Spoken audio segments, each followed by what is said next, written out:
So we identify five different um, risk. So first is ang market volatility or also known as market risk. So market risk is defined as a potential decline of sales due to changes in customer preferences, particularly in economic downturn like atong sa unang atong nag COVID-19. So dako kay sila drop sa ilahang revenue because wala may gaadto sa ilahang mga malls or silang mga department store because lockdown man, diba? Then ang kadawa is interest rate fluctuation. So interest rate fluctuation is also known as financial risk. So muni siya if ang SM Investment Corporation is mo manghulam sila sa magloan sila sa bangko, tas ang interest rate is taas. So nagpasabot nga taas dako pud ilang bayaran sa kato ang ilahang nahulam nga kwarta sa bangko. Then ang ikatulo is ang regulatory changes. So regulatory changes is mo ni siya ang risk sa regulatory risk nga if ang government is mag-impose og new rules like safety standards or environmental requirements, um mag-spend og kwarta ang SM Investment Corporation to comply those measures, no, like katong sa ilang upgrading their facilities and training sa ilang mga staff. Then ang ikaapat is ang cybersecurity threats. So cybersecurity threats cybersecurity threats is since nga naga-operate ang SM og online shop which is called Shop SM.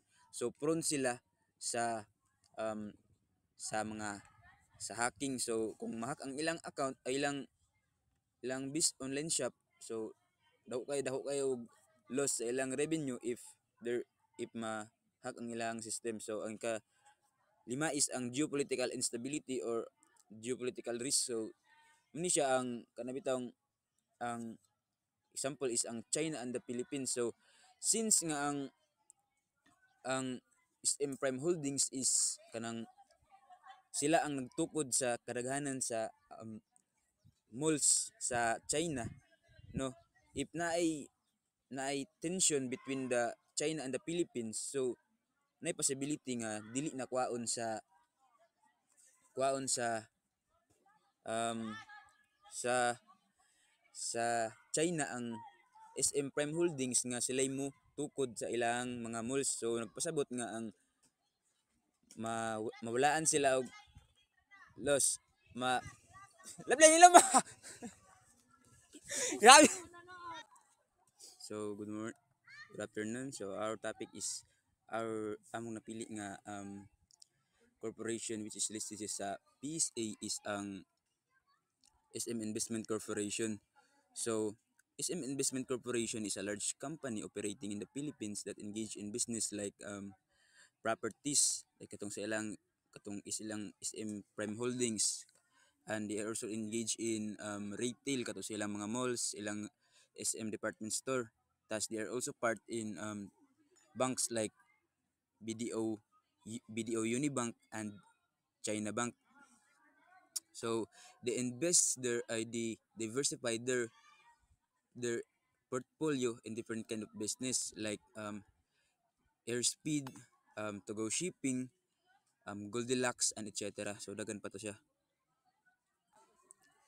So we identify five different um, risk. So first is ang market volatility or also known as market risk. So market risk is defined as a potential decline of sales due to changes in customer preferences, particularly in economic downturn like atong sa unang atong nag COVID-19. So dako kay sila drop sa ilahang revenue because wala may gaadto sa ilahang mga malls or silang mga department store because lockdown man, diba?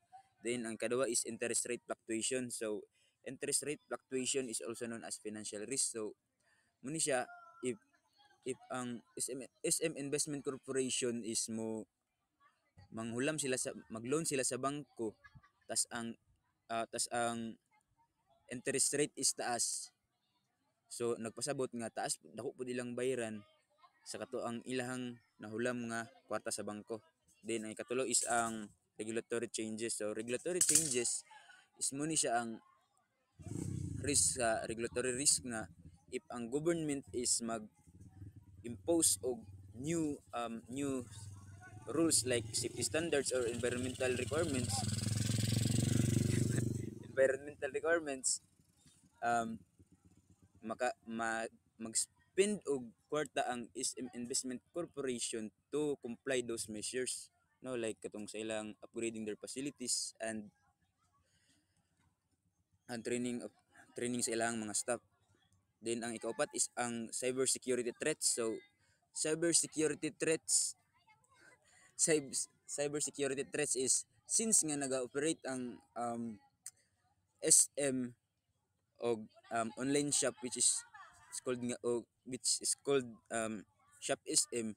So prone sila sa um, mga sa hacking. So kung ma-hack ang ilang account ay ilang online shop, so daho kayo og loss sa ilang revenue if ma-hack ang ilang system. So ang lima is ang geopolitical instability or geopolitical risk. So muni siya ang kanabitang ang example is ang China and the Philippines. So since nga ang SM Prime Holdings is kanang sila ang nagtukod sa kadaghanan sa malls sa China, no, if naay tension between the China and the Philippines, so naay possibility nga dili na kwaon sa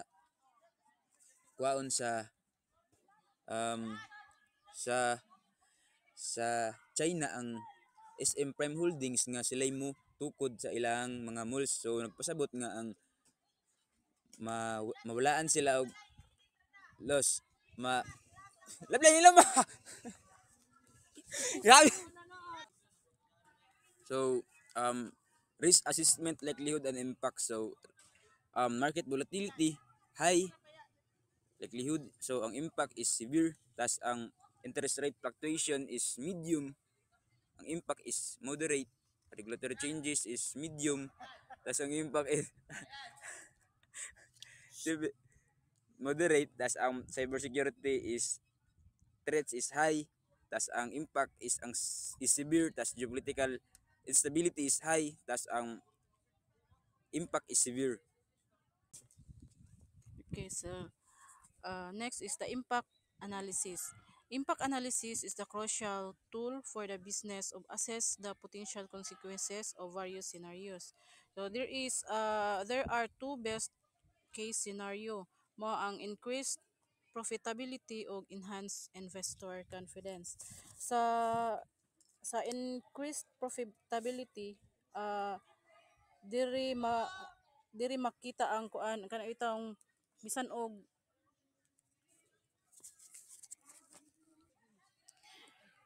sa increased profitability, bisan og gamay lang bitaw sa imong investment sa imong baligya, bisan og gamay lang bitaw nga kanang baligya gamay ra ang magbaligya ka o gamay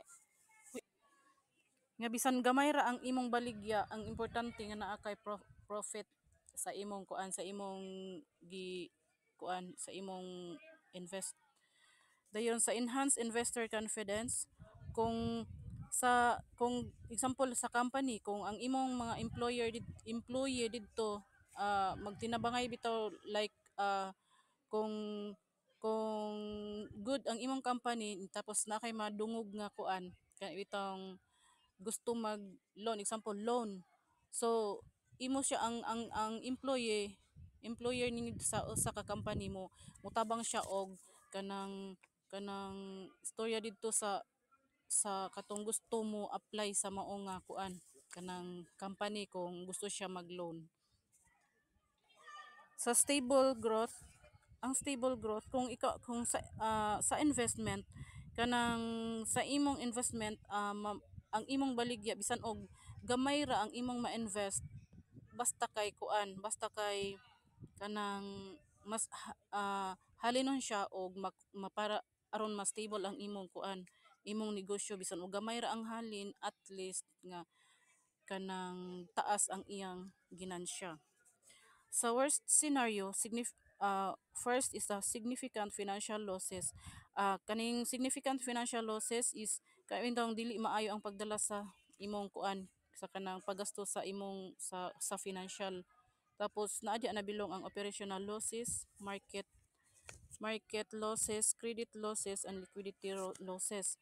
Sa operational losses, example, sa operational losses, example, ang company, bisan og walay area o walay kanang bakante sa ilang sa trabaho sa opisina, sige lang gihapon og hire, sige lang og hire bisan wa nay trabahoon sa kuan company. So mo na siya nga mas ma tapos sa market losses, sige og ang company sige ra og kanang invest bisan og ah, i- sige og invest sige kumpra bisan og kanang ma siguro kanang ma-short na bitaw sa ilang kuan kanang financial na. Tapos ang credit losses, kanang ang company kanang sige og release, kung example na ay mag-loan, sige og release pero dili na nila matagdan nga kuan na di ay kulang niya ang katong daan nga nangutang wala pa man di ay nakabayad. So nakuan na sila, nakansi na sila. Then sa reputational damage, kanang kayo itong matrabahan, kayo ang employer nga dili sila kabo mo dala silang customer. Tapos sa decline in investor confidence, nabilong di ang financial management, dili maayo ang pagdala sa kanang kwarta busa makuan na sad, mag-lose na pud siya. Sa operational failure, kuan dili kabit ang ilang employer nga dili siya kabalo mo dala sa ilang kuan ang trabaho sa iyang operation. So mao nang gaka-fail ang ilang kuan, mo hinungdan nga ma-fail ang company. Sa operational disruption, ang sa operational disruption nabilong di ang natural disaster, like kanang earthquake, floods. Then sa human errors, mo na siya ang lack of training, mo na siya mabilong lang hapon sila sa loose kay kuan man siya kanang sigira operate tapos wala kulang og kanang trainee, kulang og subay sa kanang mga employer nga kuan man di ay kanang kulang man di sila og skills. Tapos sa regulatory penalties, kung ang kuan company dili bitaw magtuman sa ilang balaod, so naagid na siya kuan kanang balaod nga multahan kung kinsa mang nakalapas sa mga gibuhat sa gobyerno nga penalty. So the potential action, the company ang kinahanglan buhaton is kanang example na ay kanang typhoon. So kung kung nanay signal nga kuan sa pag-asa, so ang company kinahanglan mag-prepare na sila kung unsay dapat nilang buhaton kung moabot nga ang mga kuan kanang mga trahedya. Sa legal nga action, ang company mangitag ka ng strategy nga hapsay ang ilang pagdumala sa ilang kuan sa ilang hapsay dumala sa ilang kuan company. Example, ang customers nila or employee mag-loan. So ug unsay nakuha sa uban nga instruction or requirements, maupod sa katong example sa katong bag-o nga mo apply. So dapat o maupod ang ilang dapat ihatag nga mga requirements aron fair bisan pag unsa pa na niya ang naa sa sulod or naa sa gawas nga mga kuan aplikante. So sa risk management, nabilong diha ang diversification of stress testing, cyber security measures. Sa diversification, kanang paghuman, kanang bitong sa diversification dapat dili isa lang ka invest ang imong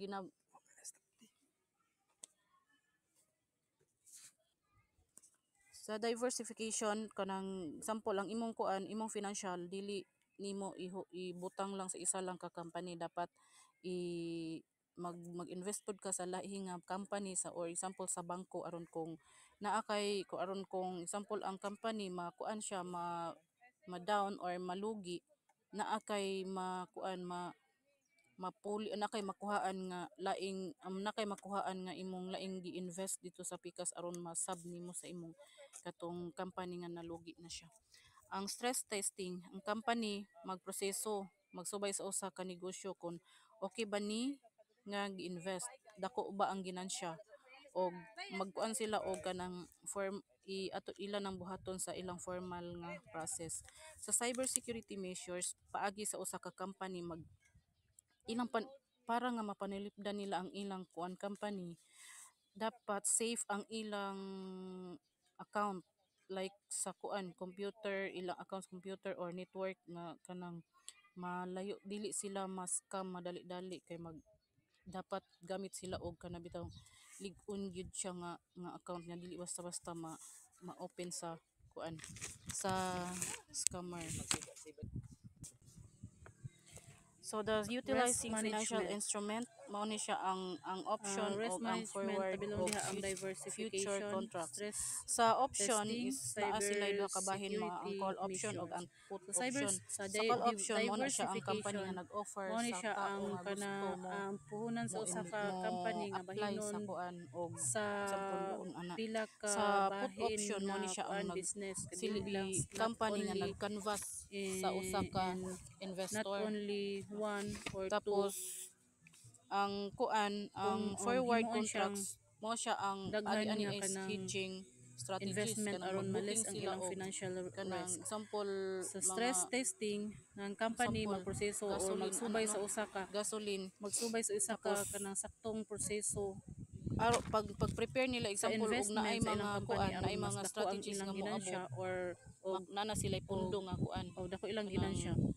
Tapos sa cyber security measures pundo ang nga kuan company paagi gasoline sa kay usa aron ka kung ay company mga strategy nga dili na magpanalipod sa ilang problema ang kuan sa company. ilang So sa future account nga mas contract sa dili sila dali mas kuan kinahanglan naa sila lig-on nga in kuan future contract kuan kanang usa ka lig-on nga company ang imong company dapat account aron dili mag dali booking na siya sa scam usa ang ka ilang kuan company.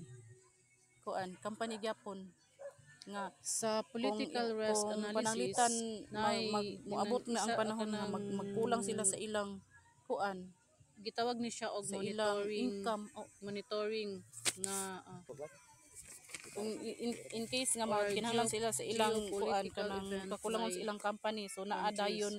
naadayon So, nakaset nga kanang nga mga product nga nga risk dapat management. nakaset nga mga product nga dapat kuhaonan Risk management nga tabilong diha ang diversification, makuha nila stress dayon ana kung testing, panahon nga ilang cyber kinahanglanon. security measures.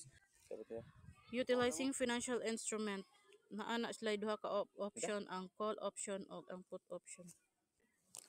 Utilizing financial instrument naa siya kanang kuan option mo ang call option o ang put option. Call option is ang company nga nag-offer sa kanang kuan customer. Ang put option is ang company nag-canvas sa kuan customer.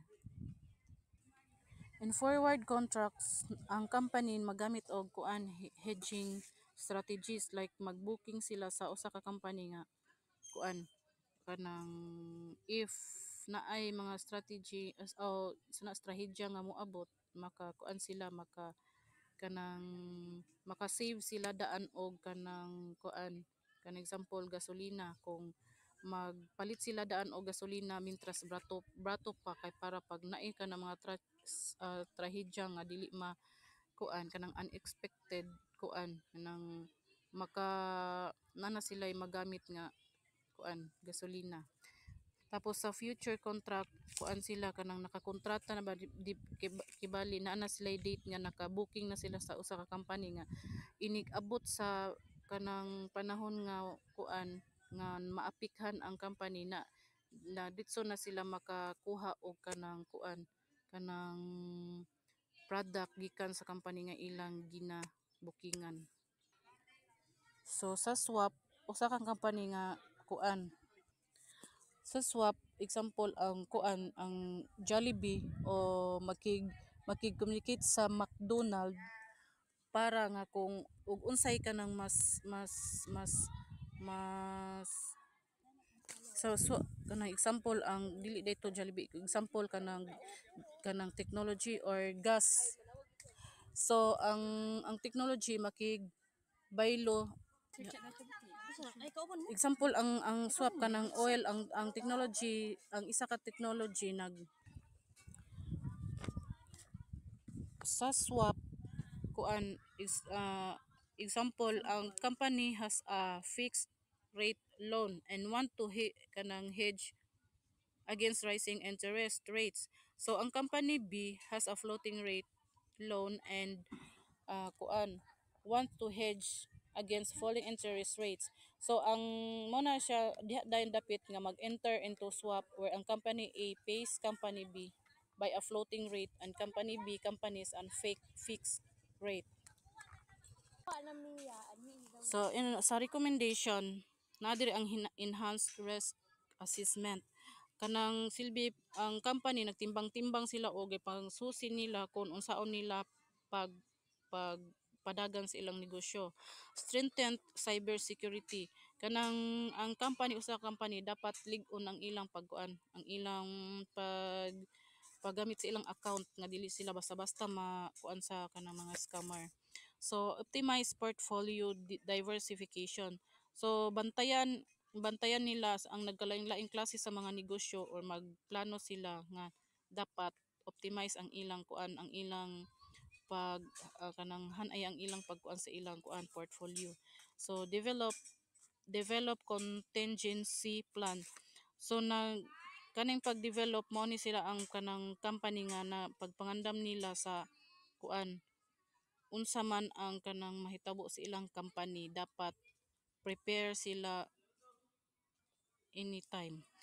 Increased communication and transparency. So ang company magplano og dugang lakang o sabot-sabot sila o sa ilang silbi mag ilang sabutan kung unsa ang dapat nila nga buhaton nga ma-align sa ilang kuan sa ilang kanang trabahoon or sa ilang kanang mga align nga mga information para sa ilang kuan company.